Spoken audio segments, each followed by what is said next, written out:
Tampa General Hospital and USF Health, Morsani College of Medicine are bringing the power of academic medicine to Palm Beach County and the Treasure Coast. For nearly 2 decades, Tampa General has been ranked as one of the nation's best hospitals. And for over 50 years, Tampa General has been Florida's leading academic health system. Learn more about their growing network of physicians at tgh.org/the Palm Beaches.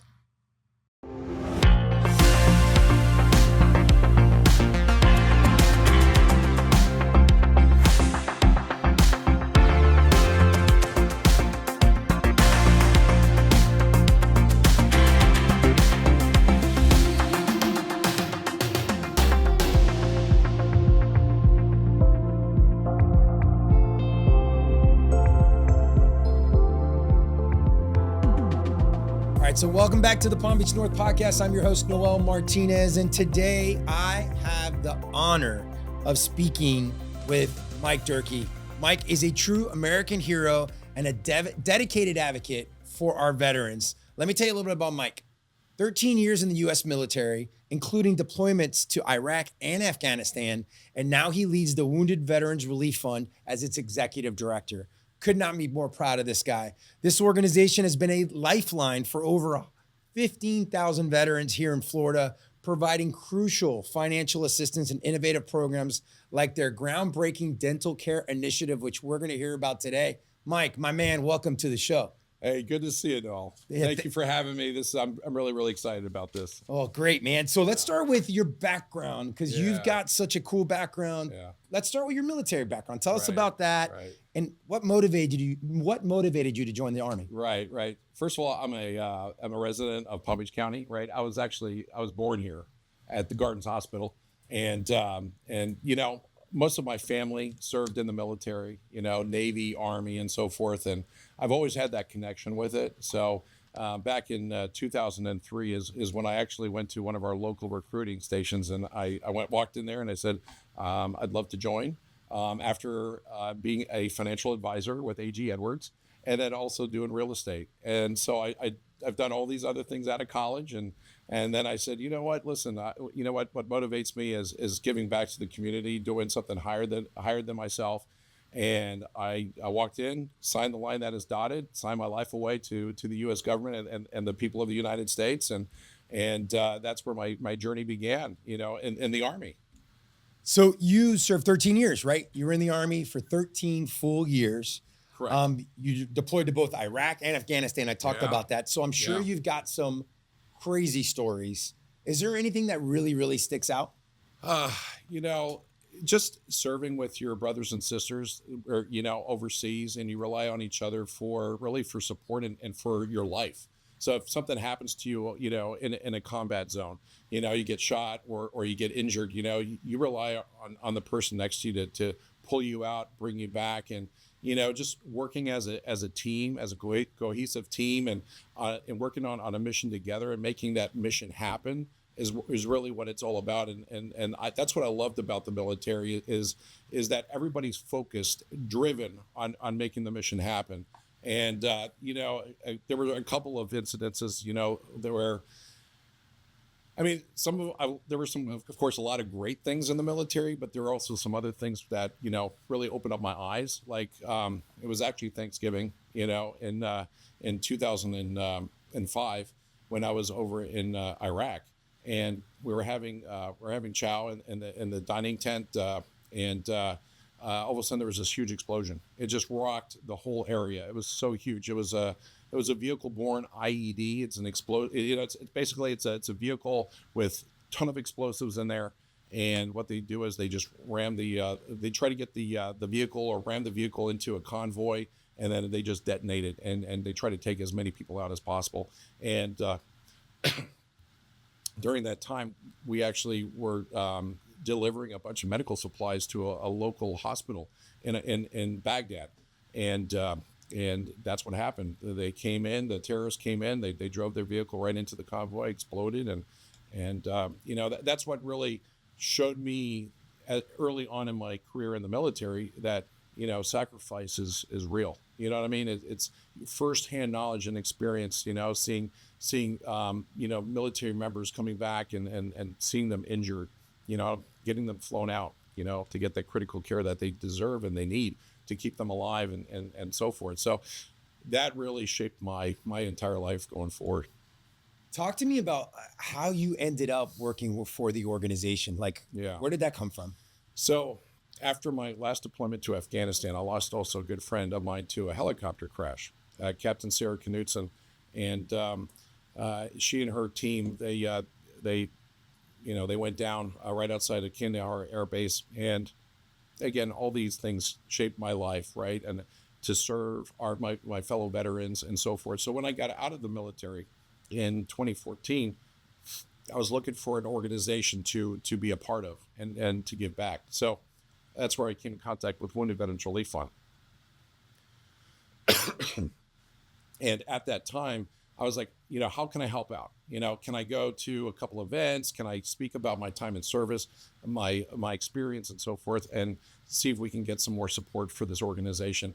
So again, I was a liaison, I was an ambassador, and then my wife and I, we actually put together a 5K. We raised like $25,000 for the organization. For the organization, okay. Right, which is called Running for Heroes, right? That occurs out at Riverbend Park in Jupiter, and I believe it's like the 12th annual now. It's crazy, like how many years now we've been doing this. But raised $25,000, and then the board decided to say, they invited me to come on as a board member. And I said, that's amazing, So I became a board member, and then shortly after that, the executive director, he actually had a car accident and could not perform as the executive director anymore. And then the board reached out to me and says, "Hey, Mike, do you want to lead the organization?" And I said, and I was working over at Sikorsky at the time. I was working with the Marines on the new CH-53K helicopter. So being a helicopter pilot, that was a great fit for me, right? So, but they reached out to me and said, "Hey, Mike, do you want the job as executive director?" And so I said, I got to talk to my wife. But for me personally, I was like, this is a dream come true. This is exactly what I would like to do. And, just that purpose, the purpose of giving back and being able to take an organization and direct it in ways that will support more and more veterans, and help veterans in so many different ways. So I came on board. We were only really South Florida at the time, and because this was back in 2016. And so I talked to the board and I said, listen, South Florida, so many people are asking in North Florida, can I get some help and support? And because really North Florida doesn't have a whole lot of support, South Florida has a lot more support. And so they said, absolutely, we'll just expand our program to include the whole state of Florida. Again, it made a lot more sense. And we work with all the VAs, right? So the VA, VISN 8 is the VA that predominantly services the state of Florida. So we work with all the social workers at the VA, all the main hospitals, all the outlying clinics. And now we also work with all the county service officers as well. And the county service officers are veterans. And so they understand exactly, what we do. And they vet our veterans. So when we do get a referral from the VA, where do you know that they're 100% veterans and that they have a true need? So let's dig into the organization a little bit, right? So for those who have been living under a rock and don't know what the Wounded Veteran Relief Fund does, right? What's its mission and what are some of the services that you provide for our veterans? Sure. So our mission is to provide urgent financial assistance and critical dental care for our qualified wounded and disabled veterans in the state of Florida. So that's what we do. So the urgent financial assistance program really focuses on homelessness prevention, paying that rent that is due, right? Or if it's 2 months rent that's due because they couldn't pay it, we step in and we pay that for them, get them caught up with their rent, get them caught up with their mortgage. We're one of the only organizations that actually provides mortgage support as well. Just because you could afford a mortgage doesn't mean that you can't lose your job in the future and say, oh, now I need some help because I'm looking for another job or I have another job lined up, but I still need help with catching up on my mortgage payments. So anyway, so we saw that as another gap. So we took that on. We also help out with utilities like FP&L, NextEra, Duke Energy, all the municipalities, water, gas, electric. We help and pay for that as well. We also do car repairs and also car loans and also childcare temporary childcare for veterans that are seeking, better employment. They have to go to the job interviews and stuff like that, but they don't know what to do with their kid, right? So we help out with that. And then we have, of course, the critical dental assistance program. Before we jump into Sure. the dental program, so Sure. tell me, so it's a one-time financial assistance, right? So how does a veteran find more information on that program? Right. So a lot of times they go on our website, Okay. you know what I mean? Or they go on social media, they go to on our Facebook page and they can learn more about us. But they can also find out a lot about us through their social worker, because we are so tied in with the VA. So all the social workers know exactly how we help veterans and the qualifications for a veteran to receive funding through our organization.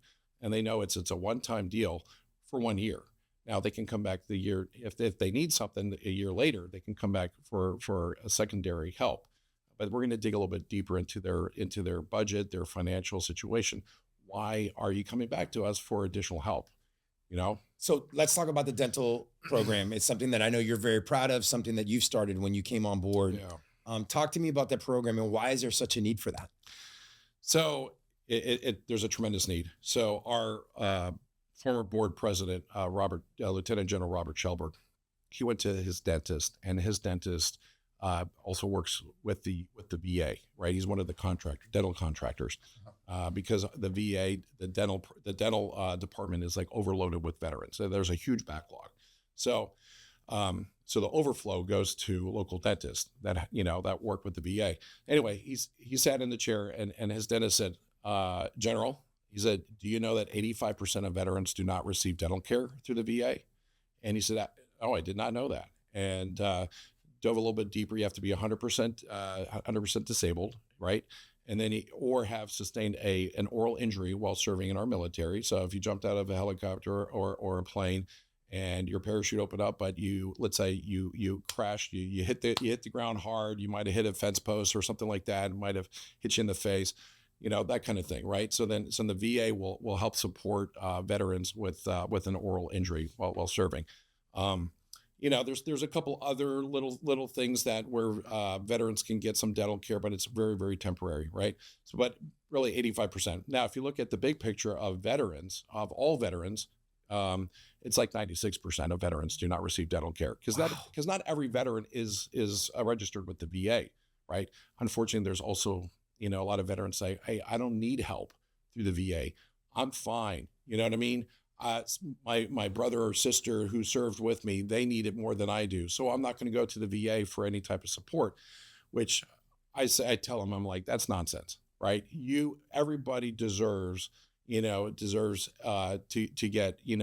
get some health care through the VA, to get some support through the VA. Everybody has a history in the military. Everybody has medical documentation of injuries and other things like that. So if you are a veteran and you feel like, you don't deserve to go to the VA for support, that's ridiculous, right?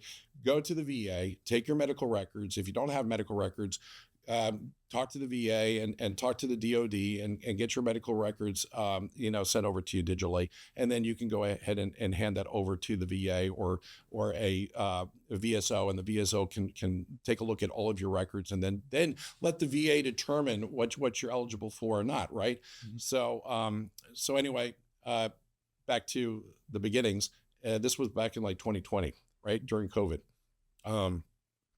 And that was a whole new situation with COVID, right? But so he said, Mike, this is the situation, execute. I'm like, okay.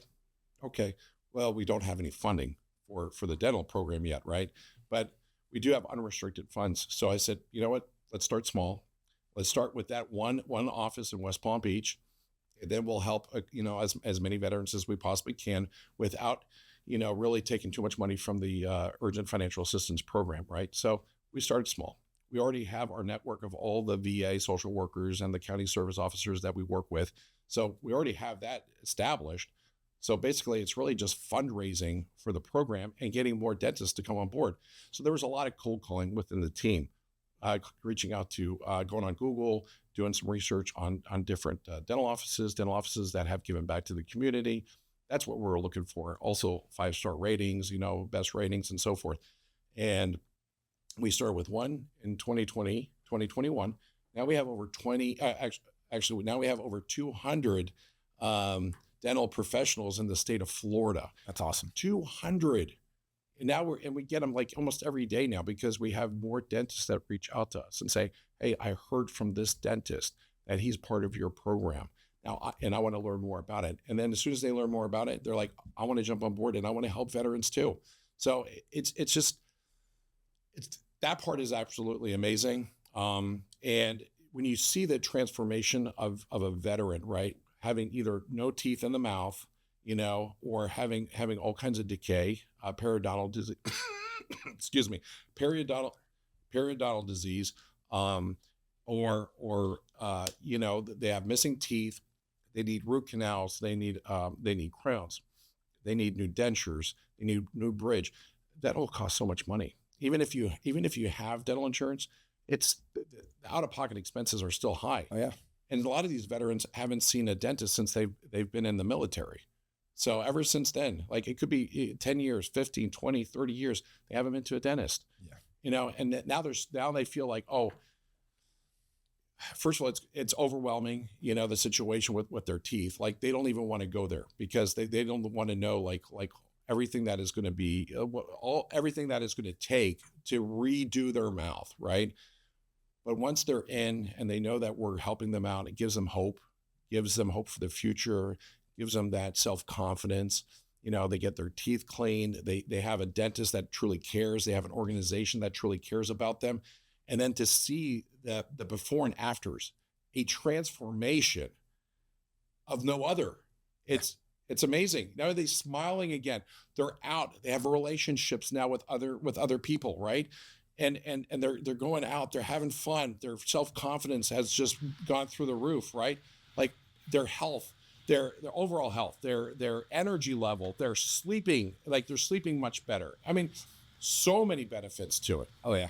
So all that takes money. You've talked about funds and fundraising here a lot. So where does the funding for your organization come from? So from a wide variety of funding, right? Mm-hmm. From funding areas. So we got individual people that want to donate, right? So they can donate, $5 a month, they can do $10 a month, 25, 50, whatever that is, right? So we have that. We have a lot of events throughout the year. So, local companies, they like to support us with sponsorships. We also have foundations that support us too. We have also companies, banks, and so forth that will give us a nice grant. So, and we have grant writers that write grants for us, and they do an amazing job. So we have individual donors, we have corporate, we have family foundations, we have like I said, events, and there's a lot of different ways that you can actually support us, and actually just like what you're doing right now with the chamber, helping us get the word out, awareness, that's worth a lot to us too, because not everybody has the money to give to an organization, but they might know somebody who does, and just talking to them and saying, hey, I heard about this organization. They're the only ones that are providing support to veterans with dental care, free dental care for veterans. And that right there is worth its weight in gold, right? 100%. So we talked about some of the issues. Sure. There's got to be a ton of issues that some of our veterans are facing out there. So what are the biggest issues that our veterans are facing? So when you get out of the military, you get a 2-week crash course on how to become a civilian again. 2 weeks? About 2 to 3 weeks. So what does that look like? Tell me about that, because I've never heard of that. Right. So you go to your unit, you show up in the morning for early morning formation, and then after that, you tell your commander or your first sergeant, and you say, I have to go to the TAPS program, right? It's the transition assistance program. So they have classes, every day, pretty much every day for like 2 or 3 weeks, right? And these classes are, they talk about resume writing. They talk about, all the different benefits that you qualify for when you get out of the military. You can go back to school, go back to college, and you can, you'll get a stipend and this and that. So they tell you all about those things, right? You can start your own business, and these are also, they do job fairs as well, which is good. But how do you take somebody out of an institution like the military and then give them like a 2 or 3 week crash course on how to become a civilian again? You can't. You're definitely doing our veterans a disservice by doing that. And that's why we have so many veterans that need help when they get out of the military, because they learn how to write a resume, but it's more of like a generic resume. Yeah. So you just put it together and they're like, okay, now put it out there. Well, you put it out there. You don't know how to tailor it. You don't know, the whole networking that it takes to be successful. So, and then a lot of times our veterans will go back home because the military pays for your travel and your transportation of goods back home.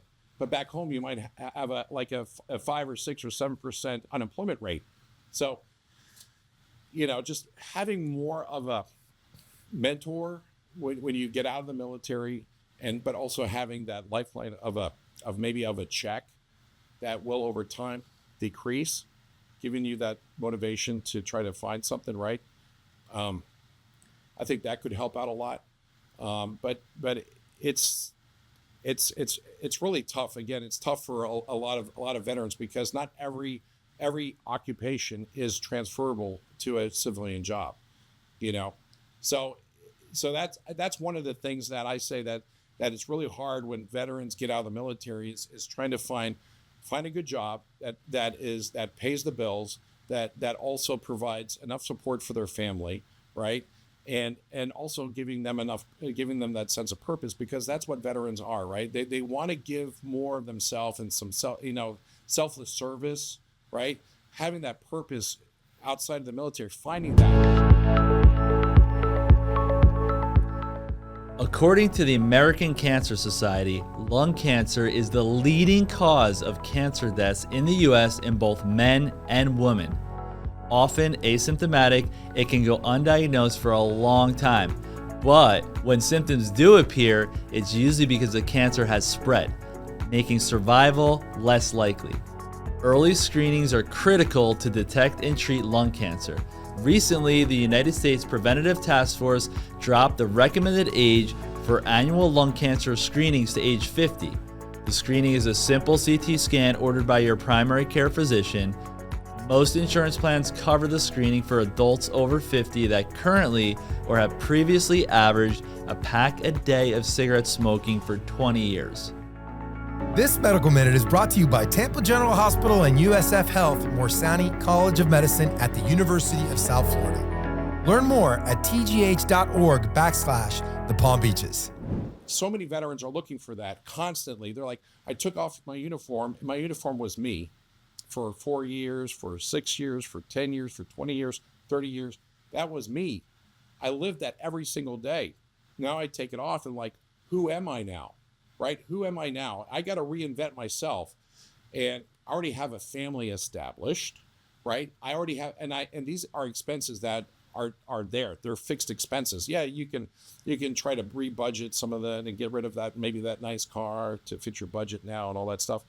But you have your family, and now you have to basically, actually, you and your spouse have to basically start from scratch because you have to have dual income when you get out of the military. Well, so let's put a little personal twist on that. When you came out of the military, what were some of the things that you struggled with? So I flew helicopters. You flew helicopters, exactly. So you went from flying helicopters. I flew helicopters. Now you're civilian. What were some of the challenges that you felt that you went through? Right. So at the time, I wanted to work for the airlines and fly for the airlines, right? But they told me that. And I already had all these expenses because I already had a wife, I already had kids, and all that. So I had a lot of expenses, and I wanted to go the airline route, but they said that you would only get paid a certain amount of money, and that certain amount of money was not enough for me to sustain my overall livelihood. Because you would have basically started at the bottom. Correct. And then had to work your way all the way up. Right. And then I would have to do, also some training, still do some additional training because I was a rotary. I was a helicopter pilot, not a fixed wing pilot. Yep. So you need to go back to school, and you got to get trained. Now it's totally different after COVID and everything. When the airlines let go all these pilots, now they're looking for. Now they're like, I don't care what you got, just come on over here and you'll be flying, and you get paid a lot more. We'll do sign-on bonuses. Back then we didn't have that. You know what I mean? And so I had to start looking for other avenues. Like I started my own company because I'm an entrepreneur. So I started my own company, online company, and I got hit with online fraud, so I lost everything. I didn't know that. Yeah. I was losing my hair. I was losing everything. I was so stressed out. I was beyond stressed. I didn't want my wife to know. I didn't want my mom to know. I didn't want my kids to know. So I kind of kept that hidden because I went from somebody who was wearing that uniform where the country says, I need you to go to Afghanistan. I need you to fly missions over there, right? Where people look up to you and they say, man, this is a soldier. This is somebody who's representing the United States of America overseas and is fighting the wars and so forth, and you come back and everybody's like, thank you for your service, which our Vietnam veterans did not get, right? They didn't get that welcome home.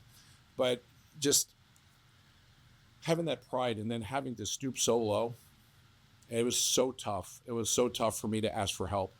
And I see that with this organization with so many veterans. They also they don't want to ask for help because they've been there, right? They had the pride. They're proud to be who they were. And now they're like, okay, who am I? Right? And now I need help from our community because my parents don't have enough money or my friends I don't want to ask them for money, right? So you're on the bottom of the barrel. You're lower than lower, at that point. And unfortunately, that's also why the suicide rate is so high. They talk about 22 per day. It's actually a lot more than that because they don't talk about self-induced medication, right? Like being on opioids and all that stuff, right? Pain meds, drinking, over drinking, alcoholism. Talking about, maybe driving your car into a ditch or into a wall or something like there's all these other factors that do not come into play into the figure of 22. So it's a lot higher than 22 per day. So it's got to be tough. I'd have a tough time transitioning with that. So 15,000 veterans in 15 years. This organization's been around for 15 years. Yeah. What do you consider to be the organization's most significant achievements? I mean, that right there is a amazing achievement. It is. I mean, helping so many veterans and their families, during their darkest times. I mean, hearing the cries on the phone from the veteran and also from the wife, and or the husband or the children, you get those big thank you letters and pictures of the kids holding it. Thank you for saving my dad. Thank you for saving us. Thank you for keeping us in our home. It feels so good to have, such an impact on people, on veterans that deserve a wonderful life after the military. And again, it goes back to getting out of the military, getting that 2 to 3 weeks of a transition into civilian life. No, you need more than that. Veterans need more than that when they get out. They need a mentor. They need more services to help them out be successful. Let's look into the future a little bit. Yeah. You're a very visionary guy. You talked about you're an entrepreneur. What are your goals with the organization for the coming years? Is there anything new, any new initiatives or anything out there that we don't know about yet? So right now, the critical dental assistance program is we have enough to tackle there, right? So we have so many veterans that are requesting services for dental care. I mean, when you think about it, Florida has 1.5 million veterans, right? Here in Palm Beach County, we have over 82,000 veterans just in Palm Beach County alone. And when you think 85% do not receive dental care, that's a staggering number of veterans, that need help. So there's a lot to do just with the current programs that we have, but we work with a lot of other nonprofits that also provide like service dogs. They provide, mental health services, hyperbaric chamber services. those type of things. So we work with a lot of other nonprofits as well. But like I said, we just want to really build out our dental program, but we need more funding. So like this year alone, we provided over $800, almost $900,000 in a dental assistance to veterans. But that's what we paid as an organization. If you look at the undiscounted amount of money that so the discounts that the dentists have given us and all the labs, that's over $2 million. That's crazy. That's over $2 million in dental assistance to veterans. And I just, I think that's incredible. But we still have a long way to go. Maybe in the future, we might go nationwide with the organization, especially with the dental program. But we need to bring in more funding. And one of the things is that we're looking at building a $30 million endowment or investment account for the organization, just for sustainability purposes. So how big is your organization? How big is your staff? You're statewide, we know that. So how big is your team? We're 10 of us. And you cover the whole state, 10 of you. That's it, the whole state, right? Because we do a lot of it through telephone and through email. Yeah. Right. So when veterans come to us through the VA and the county service officers, we get the application, we review the application, and then we get all the bills, the documentation. We get that in there as well. We create a file in our case management software program, and then we're able to say, okay, we will take care of this, and that. So the creditors get paid through us. We send out checks. I mean, we've had over $275,000 in one month that went out, in support. In 10 1 month. people are doing this. Yes, just 10 people. 10 amazing people. It's absolutely amazing. So you are someone that veterans look up to, right? Yeah. The community looks up to. Yeah. What would you like to share with some veterans that are struggling right now, or they might be struggling? What do you want to share with them? Is that don't give up, right? Don't lose hope. Get out, connect with people, connect with your community, find something that motivates you. Nothing's better than going out and helping others. But with just by doing that, you're going to connect with different people, and they're going to see your value, and then they're going to be like, you know what? Either I have a great job for you because we love what we see. We love what we see and what you're doing. So I think that right there is a great message to our veterans. And don't be afraid to ask for help. You have to ask for help. Everybody has to ask for help one day or another. Everybody, I don't care who you are. I mean, right now we might be strong. Later on when we're 85, 90 years old, we're going to have to ask for help just to get up, right? So I got to ask for help to get up now. 47. Forget 87. So yeah. So our society's a little wonky right now, man. Yeah. It really, really is. If there was one thing that you could change about our society on how they support veterans, what would that look like? What would that be? So I really and no hold back, man. Let it out. Yeah. I just think the society needs to just really learn more about veterans, learn more about their sacrifices, because again, sacrifice doesn't stop with the end of service. You get out of service, you still have the physical injury, right? You still have been exposed to either radiation, or you've been exposed to the burn pits, or you've been exposed here. But I would say our community needs to go out and find out how they can help veterans in their community. And you can just do a Google search, see what kind of nonprofits are out there that provide help and support for veterans, and then give them a call and say, you know what, I want to help and support in some way, some fashion, if it's through donations or if it's to just volunteering, like we have right now. We have a holiday gift drive going on right now. It's like we need people to come into our office to wrap gifts for the holidays, right? So that's something that the community can give us a call, and they can come out and do that. But it doesn't matter if it's here locally or if it's anywhere in the nation or around the world. Go find out who you can help, right? And thank a veteran for their service and sacrifice. You've had a pretty amazing journey, man. helicopter pilot, probably one of the coolest jobs in the world. Yeah. You're running an amazing organization right now that you love. Like you ooze it, right? And that's what I love about you, right? Yeah. You ooze. You have so much passion for what you're doing. What are some life lessons that you've learned through all this that have changed you, like over the years? Yeah. How have you changed because of your service then and now? Because you're still serving. Right. So I gotta tell you is that I had a fear of speaking. I really did. No way, man. I did. You are on stage one of the most inspiring guys I've ever watched speak, man. You are amazing on stage. Yeah. So you were scared to speak in front of crowds? I was scared to speak in front of people.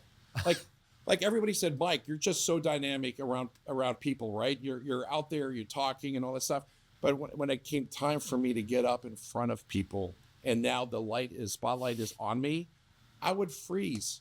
I would be like, I don't know what to say here, right? But I had to overcome that. And, like the Army helped me out with that too, right? But when I got out and I had to be in front of hundreds of people and I had to talk about the organization, I had to talk about a lot of different things, my knees would buckle and shake. Everything would shake.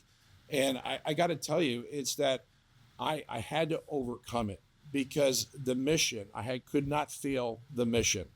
The mission, I was so, like you said, I'm so passionate about what I do. I eat, breathe, and sleep this organization. Oh, yeah, you do. You know what I mean?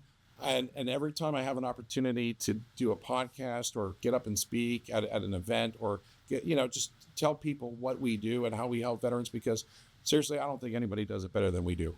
I'm sorry, but because I have such a great team, they're so dynamic, they're so passionate with what they do, and they answer phone calls at all times of the day, even at night. Like we've had phone calls of veterans that wanted to commit suicide, and we talked them off the ledge, right? So we're there for veterans. We're there every step of the way, but it's our passion, and I look for passion-driven individuals, that want to make change, and I also look at gaps, right? I look at gaps where there's no assistance for veterans, and that's where I'm so glad that the general actually told me about the dental program, and he wanted to do it because I was right there with him. I said, this is something that is so needed in our veteran community. It is so underserved. Nobody else is really doing it the way we're doing it. And, it's just incredible how far we've come from the beginning with the dental program and where we are now and where we're going to go. It really is. Yeah, you're so proud. I could just see it. Yeah. All right. So I could be here all day. Yeah. Right, talking to you. But, sure. I do want to ask you a question. I ask everyone this question. Okay. Kind of deep, but super important question. You've done some great stuff. Yeah. You've traveled the world, done some amazing things. You're a father, husband, community leader. What do you want your legacy to be? When you and I are long gone, man, we're having a beer in heaven, right? What do you want people to say about Mike Durkee? That he worked his butt off and he lived and breathed. He lived for helping veterans. That's it. That's all I want. You know what I mean? And he made changes in society. He made changes in the veteran community, and I think that's really it. I really don't want anything more. And then what's wonderful, because you talked about my family, but I love how my daughter, she actually joined me for the first time at the gala that we just had at the Crevice Center. Mm-hmm. And she said, "Dad, I was so proud of you when he got up and spoke." Good, I'd cry. I'd be a mess right there. She came up to me. She's 13 years old, right? That's amazing. And she came up to me and she gave me a big hug, and I'm wearing my uniform, and she's like, "Dad," she's like, the whole thing was boring, but as soon as you got up there and you started talking, and she even had tears going down her eye, and she's like, "Dad, I'm so proud of you for what you're doing for veterans." Well, I'll tell you this, Mike, we are very, very proud of you. You talked earlier about when you were a helicopter, everybody looked up to you. Yeah. Everybody does that now. Yeah. Everybody's still doing that. Never really stopped doing it. Yeah. You are an amazing leader in our community, so passionate. Thank you. Thank you for your service. Thank you for what you do for our veterans. Thank you for what you do for our community too. Thank you. Before we go, one last time, where can people get more information on the Wounded Veteran Relief Fund? Sure. How can they get engaged? Let's challenge them right now. Look at that camera and tell them what they need to do. All right. So you need to go to Wounded Veterans Relief Fund, WVRF.org. You can either Google our name and we'll pop up right away. You can go in there. You can subscribe to our newsletter. You can also donate. And there's also, if you want to volunteer, you can actually fill out that volunteer form as well. So please do that. We need all the help we can get. We have so many veterans that do need help here in our area. So I just got to let you know is that money raised here stays in our community. And I just want to thank you, Noel, and I want to thank everybody for tuning in today and just sharing this podcast with people that love veterans. And if you love this message too, share it. Thank you, Mike. Thank you. Thank you again for your time. Really appreciate you being here. Everyone listening at home, let's go. He said earlier he needs some help wrapping gifts for the holiday season. So let's get out there, reach out to these guys, and let's help them out. Let's go wrap some gifts and have a good time over there. Thank you again for tuning in. We could not be more proud of all the amazing things going on in Palm Beach North. So make sure to like, follow, subscribe, tell all your friends about all the great things going on here. Thank you so much, and we'll see you guys in a couple weeks. Bye.